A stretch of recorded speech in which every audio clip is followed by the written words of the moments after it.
Thank you and welcome to the show this morning. The topic this morning is meeting the needs of neglected and homeless or abused children. And we're fortunate to have with us to talk about some of the needs of abused and neglected children, Pastor Kay Walker. And I think that many of us are familiar with Pastor Kay Walker. He's been responsible for bringing individuals to us, and he has with him this morning Miss Ashley Burns, who is also an individual who has been responsible for dealing with abused and neglected children. And let me welcome you, Pastor Walker, and you, Miss Ashley Burns, to the show this morning. And to start off with you, Pastor, by having you to give us some information about your background, your education, and some of your experiences. And Ms. Burns will give us the similar kind of information dealing with her situation. Okay. And then we'll have an opportunity to get out of this first segment and then go into the next segment for 8 minutes dealing with this issue of meeting the needs of abused and neglected children. Let's do it from that perspective. All right. Well, good morning to you also, Dr. Haney, and thanks again for allowing us the opportunity to come on your show. You know your show has been running for years and it's a very informative show, and I think a lot of people out there watching and a lot of people are being informed. My name is Pastor Kelvin L. Walker. I'm no stranger here, of course, been almost like a sidekick to you for from the very, very beginning. Yes, sir. For many years. And I appreciate you and everything you do. I was born right here in Nashville, Tennessee. Two good parents. You know, they raised me right way, raised me well. I didn't always take heed to what they said. You know, I was educated in the public school system up until a point, you know, I always say I got kicked out of the school system. Went into the United States Navy, stayed a short period of time, got out of there, and pursued a GED through Opportunities Industrialization Centers, OIC. Spent 6 months doing that, got the GED, and then went to Tennessee State University. Had a desire to become a fashion designer, but got caught up in drug addiction and the like, and they kind of derailed that along the way and ended up incarcerated in the state prison system for a period of time in my life. But back in 1986, on August 24th, God divinely intervened in my life, changed my life, you know, brought me and called me into ministry, and I've been serving others ever since that time, you know, and trying to make contact with people that are out here on the ground, getting things done in terms of helping and serving people in whatever way and whatever capacity. It just gives me pleasure to be here today to bring on the show Mrs. Ashley Burns. You know, and I met her through the juvenile court system after my daughter was murdered back in March the 24th, 2015, and we went to take custody of our grandchildren, my wife and I, grandchildren. So that's how we met. Very good. And Ms. Burns, let's talk about your background, your education, some of your experiences. Absolutely. And then I have some personal experience as well that brought me into this field. Well, first of all, my education is I'm a TSU graduate. I actually started my first year at UT Martin and then finished it out at TSU. My major was completely different. It was fighting for what I knew that I was supposed to be, even though I didn't know exactly what that was. I knew it was something to do with children, but I wasn't sure. And got interested because I was failing my pre-med classes. I ended up pursuing in child advocacy. Was thinking about an attorney, but knew I wanted to be more of a advocacy role than actually what an attorney because of the politics. Actually wanted to be more of what, even though there was a lot of stigma with, of course you don't make a lot of money, and as a case manager. So I was like, okay, I'm gonna go that route even though, because this is my passion. And I realized that more and more. I did an internship with juvenile court when I was at TSU, working at juvenile court. I was interning for probation officer at Elizabeth Dial, and just fell in love with that kind of work. And I realized because of my background, because it was so rocky, I was the first one that graduated in my family, in my immediate family. I wanted to pursue something that involved the court, especially when it came to delinquency and actually child abuse. I think there's a big correlation with that, more than we realized, and that was kind of my focus, even though that was my love, is to work with the delinquent children because there is such a big correlation with the abused and neglected child. Very good, and I think we have, Pastor, an excellent show here. Yes. That will give us a lot of information. I think that your background and your activities will be very, very important in terms of helping us to see some of the needs of some of the abused and neglected children. And of course, we're going to take our first commercial break, and we'll be back with our audience following this very, very short commercial break.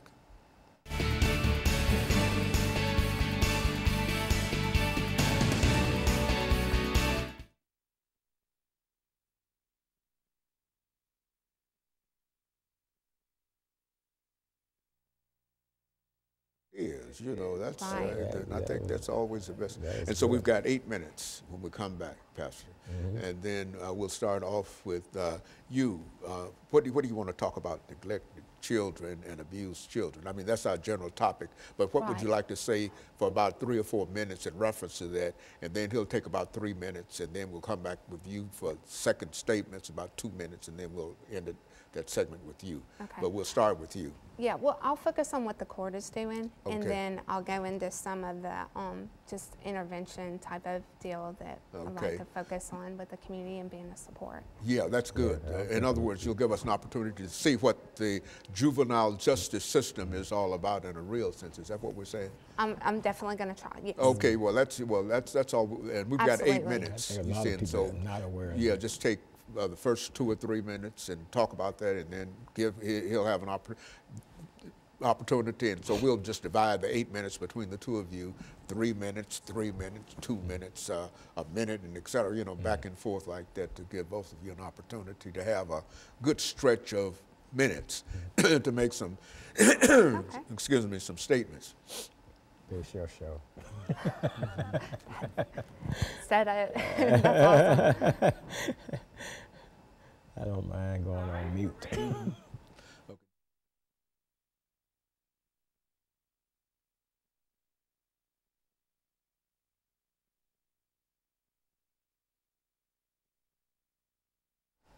Thank you, excuse me, thank you, and welcome back to the show this morning.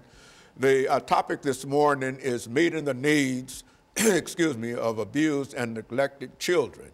And we're fortunate to have with us again Pastor Kay Walker and Miss Ashley Burns. Mr. Burns, let's have you to take a few minutes of this segment to give us some information in reference to some of the things that you do as a person who has been involved with neglected and abused children. Well, first of all, I want to say that I've been with the court for 10 years. I've been in at least 2 different positions with the court. There has been a lot of changes. First I started at Family Services, and then I think about 4 or 5 years. Then I worked with supervised probation, and now the court is moving in a different direction with our new judge, Sheila Calloway. I believe this is going to come up her 4th year. And she is focusing on more of intervention and community supporting the families that we serve, and especially prevention before they even get to the court, or if it can be handled in a formal way.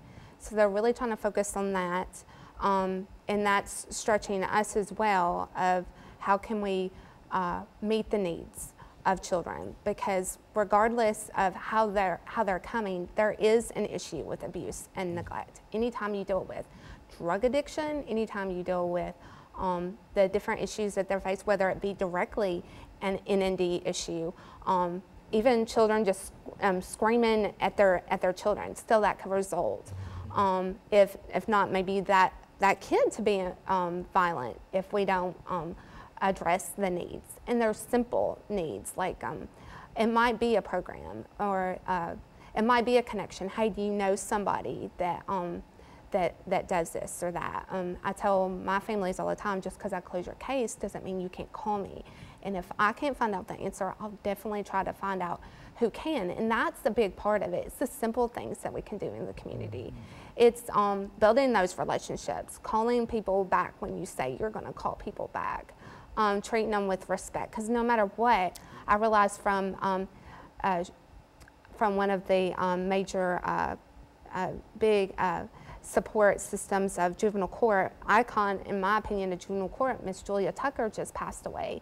And she was been at the court for years. And she always said, when I did my internship, treat people the way you would want to be treated. And you're going to be okay out there on the streets and doing the case management and that kind of thing. Because we're in some dangerous situations a lot of times and don't even realize it because of the covering of being more of a support instead of, how dare you did this, oh my gosh, you did this. Instead, we're focusing more on how can we make simple solutions. It might be my 4-year-old grows out of her clothes, I give them to the neighbor next door in our community. And of course, we're out there right there in James Casey.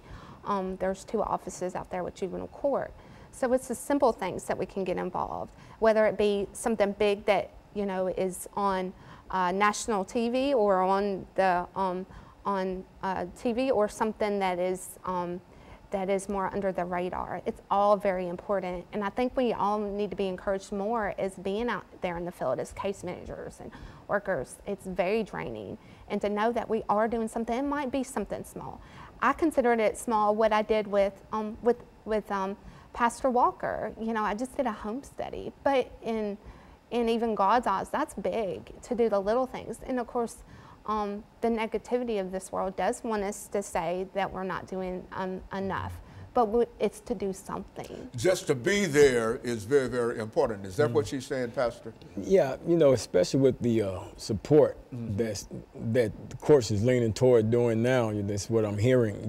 The course is wanting to not just bring people in and just adjudicate them, but to offer a means of prevention, and then even if when they get into the system, to be able to support them in such a way to help a person grow from where they are when they initially come in. Because I think, Dr. Haney, when you take a child that's neglected, and you take a child, let me say it like this, you take a child that's acting out in school, in a lot of situations, it's stemming from the fact that that child's probably neglected at home. You take a child that maybe gets frustrated in school because they can't keep up academically with other children, and the reason why they're not keeping up because maybe the parent is not helping them at home with their homework and getting involved and showing concern with them, so they get in the school system, and then they don't know what the other children know, and then you get frustrated, and then they begin to act out in a setting like that. And those are things that I see as neglect, but a lot of times parents that are neglecting children in such a way may not be seeing that and may not notice and understand that when you don't meet the needs of those children, then you're neglecting those children. And I think that, as far as I'm concerned, with myself personally, the fact that I had the opportunity, the privilege to become an adult, I should lend my voice and my support, to children, to be able to help them, to be a voice for them, to be a support for them, to be a help for them, so that they can have an opportunity to grow up as well and to live a peaceful and productive and constructive life. You thinking in terms of what you do every day, Ms. Ashley, what would you say that one of the biggest challenges that you have to face dealing with children that are abused or neglected? What are some of the 1 or 2 large things that loom in your mind that if we could change this, things would be much better? I think one of the biggest changes, of course, it's with ourselves anytime we're struggling, is changing that will. I was discussing with Pastor Walker about, like, when you say parenting classes, or if you say, it's all how you approach, especially the families, because again, we got to realize, okay, where do we start with? What is the actual problem? It might be the parent, or they might be just at their ends right with everything that's going on. They might be dealing with a murder. I dealt with a family over the phone before I got here that the mother is struggling with her son just got killed, and then her daughter's in drug addiction. So it's just one of those things of what can you do to support that, of thinking authentically and out of the box. Like maybe not to focus that it's parenting classes, maybe to focus that it's that it's what the specific issue of, maybe twisting it of, just some encouragement. Okay, and so what we're going to do actually is to take our second commercial break, and then we'll be back with our audience following this very, very short commercial break.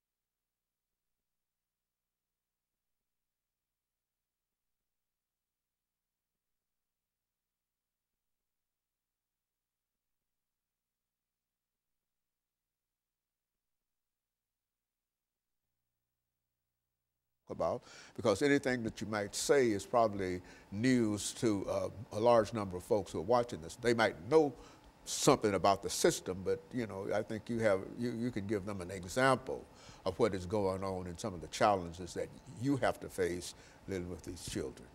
Okay. Okay, so this will be our 10-minute segment. Okay.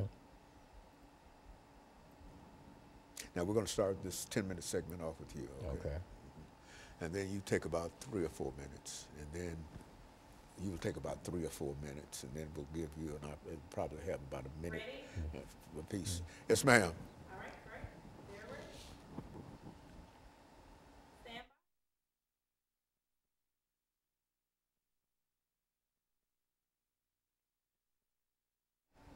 by. Thank you, and welcome back to the final segment of the show for today.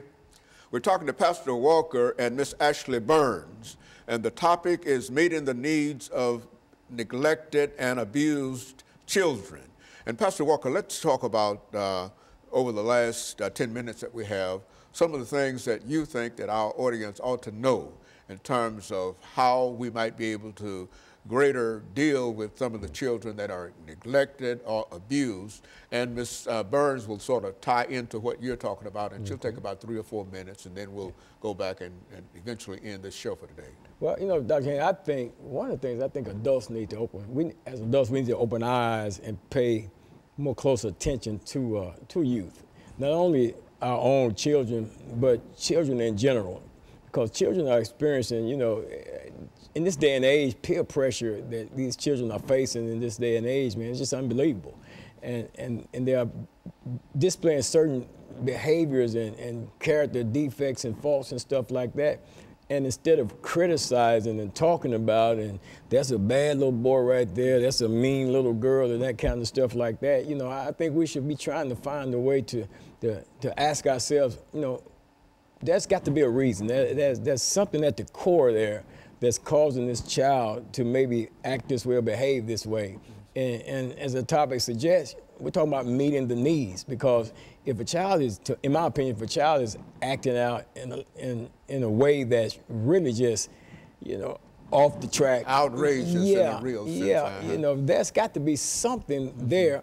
In a lot of cases, you know, there's some neglect. There's a lack of love maybe that's being shared with that child, you know, and that child is rebelling against the fact that they're not being loved and cared for and nourished the way that my Bible tells us that we should do. You should nourish a child. And I'll be the first to say that I wasn't the greatest parent, you know, around, because at that time I was caught up in my own active drug addiction when I was young, and I was wild and stuff like that when my boys and stuff were born and stuff. So, you know, but I grew. I had a desire to be a good parent, you know, and I grew into it. You know what I'm saying? Most people do. Yeah, but you know, you got folks out here that think they know what they're doing, and to suggest to them, you know, why don't you do a parenting class or something like that? And that's like, oh, parenting class, you know, I got this, you know, you do a parenting class. Anybody can be a parent. Yeah. Is that what we're,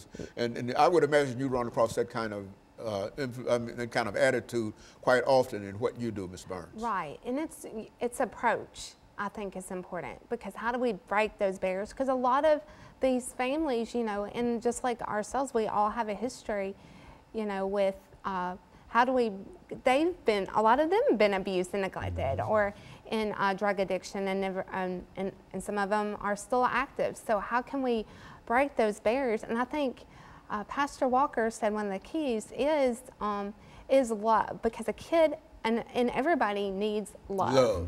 And how do you access that to, because as children, they have to have that in order to survive. They have to, and when I do home studies, I'd have grandparents, they'd be very concerned and, I would say freaking out about, their well-being of their child.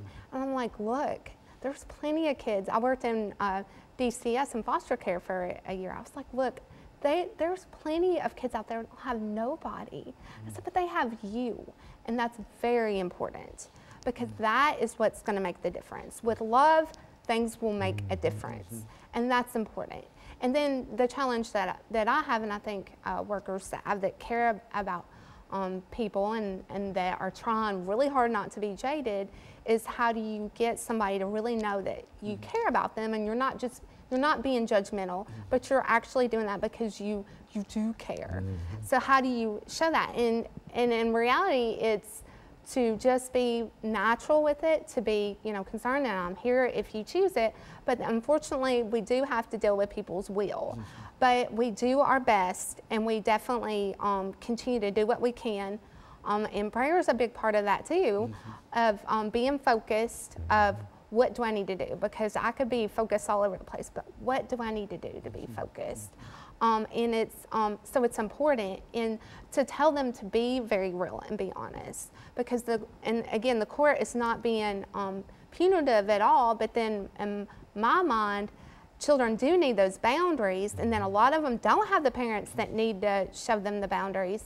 So how do we do that as a community? I think that's what's very frustrating for me, that because I have to be so candid with some of the kids of like, if I see your name in obituary somewhere, I can say I tried, but you gotta want to. And I maybe some people would disagree with my approach, but I have to be real and honest. And also I have a conscience, and I really do care about families, of saying if something did happen, because I've only had one so far. And I can honestly say when I went to the funeral that I tried. And I think as society, we have to have that. And we have to break down the barriers of where we're not so jaded, where we're still in this fight to love one another. And not talking about no love of letting them do whatever they want. That's not real love. Love is, I'm going to fight for you despite of all the resistance that you're showing. I always give my families, that what comes to mind every time I talk to them is, you may go over me, you may go under me, but if I see you jumping off a cliff or jumping off the deep end, my hands are gonna fly. I'm gonna try until it's all said and done. And then if you go over me or under me, then that's your business. But at least I can say with my conscience, I've done it. I think that's the key to this work, because it's a serious, it's important work. It's the very, what makes society, worth living, what makes life worth living. It's very important, and I think a lot of us get jaded in this work, and we have to continue to fight.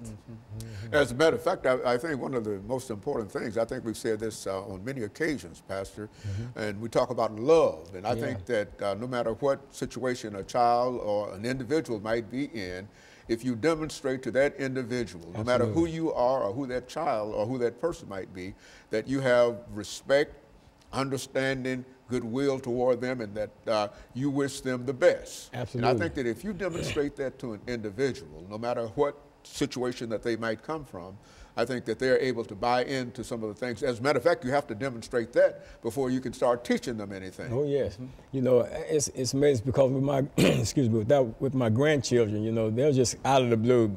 Granddaddy, what? I love you, and Granny, I love you, and come and want to hug. Sometimes I'll be asleep, they'll come wake me up. I just want to hug, But it's because we're showing them that kind of love. And when you look at love attracts, and you see young people being attracted to these gangs.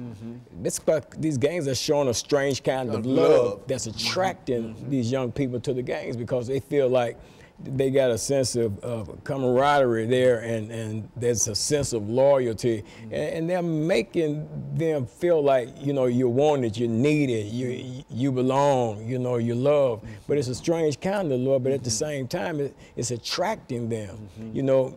But that love, there's a power in this thing called love. Love is strange. Yeah, and it's a powerful thing, you know. And if you walk in it consistently, and you fashion and form your life based upon how can I meet an individual's need as opposed to what can I get from this individual. I think you have a better way, and especially like breaking that barrier down, and when you're trying to reach these families to make them see that, you know, that there is a need for them to maybe get some training in terms of how to raise a child. If you approach them, again, if it's from a foundation of love, people can sense it, people can feel it, people can identify with it. Even the coldest heart, you know, the power of love will penetrate it. It will. Yeah, it penetrates it. Ms. Burns, the final minute of this show.